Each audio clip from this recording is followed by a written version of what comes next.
Yeah, let's go through this article about fresh water. Freshwater ice can melt into scallops and spikes. Water's density quirk linked to surprising shapes.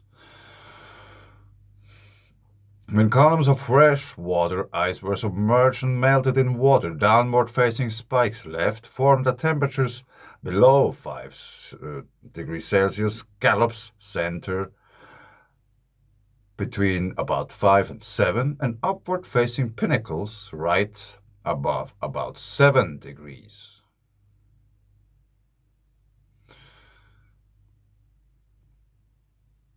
"21 hours ago. Water's wacky density leads to strange effects that researchers are still uncovering. Typically, liquids become denser the more they cool, but fresh water is densest at 4 degrees Celsius. As it cools below that temperature, the water becomes less dense and rises. As a result, ice columns submerged in liquid water can melt into 3 different shapes depending on the water's temperature. Researchers report in the January 28 Physical Review letters. Almost everything about these findings was surprising, says mathematician Lev Ristroff of New York University. That's quite a statement for a mathematician.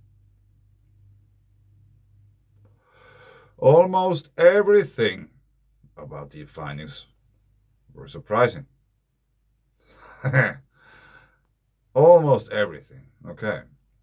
Ristroff and colleagues anchored ultra pure ice cylinders up to 30 centimeters long in place and submerged them in tanks of water at temperature from 2 to 10 degrees.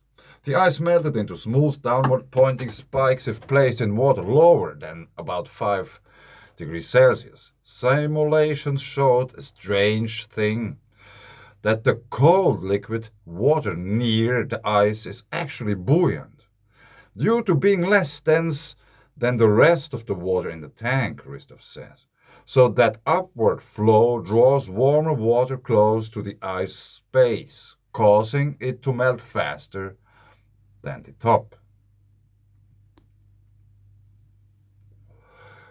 The opposite occurred above water about 7 degrees Celsius. The ice formed an upward pointing spike. That's because colder water near the ice is denser than the surrounding water and sinks, pulling in warm water at the top of the ice and causing it to melt faster than the bottom simulations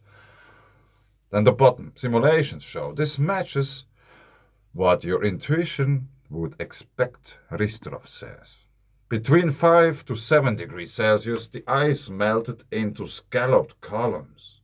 Basically, the water is confused, Ristroff says. So it forms different layers, some of which tend to rise and others which tend to sink, depending on their density. Ultimately, the water organizes into swirls of vortices of fluid that carve the weird ripples into the ice. More work is needed to understand the complex interplay of factors that may generate these and other shapes on ice melting in nature. For those who are somewhat familiar with Birken currents, or no, let's just start with the Birken currents because they are counter-rotating structures. They are like spheres within spheres, and they are like counter-rotating, and they are rotating. And so now here we have an ice object submerged into water, which is much warmer than the ice. And this dude claims that the water is confused. It might be that just this guy is confused because it didn't expect these things to happen, because he probably didn't think about the electromagnetic nature of them, about the easy water, which forms on the surface, or like how to put it on the outside of a water body, and it will create this kind of electric field. And then we have also the magnetic field which comes with that. There, those who made this, they probably should have also checked about the electromagnetic environment of the whole experiment. Is there any charge differentials going on there? Because there are. If the water is warmer, it is more charged. So if you put an ice ball into warm water, there's water with really low charge and water with a higher charge. So they are searching for equilibrium.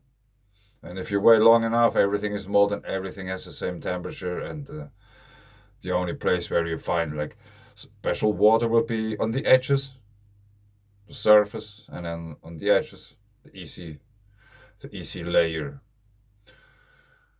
which is really interesting. But I leave it here. That's really interesting. Someone claims that the water is confused. Really? And that's not even a day old, this article. So it's really interesting to see how they still tap in the dark. Thanks. Bye.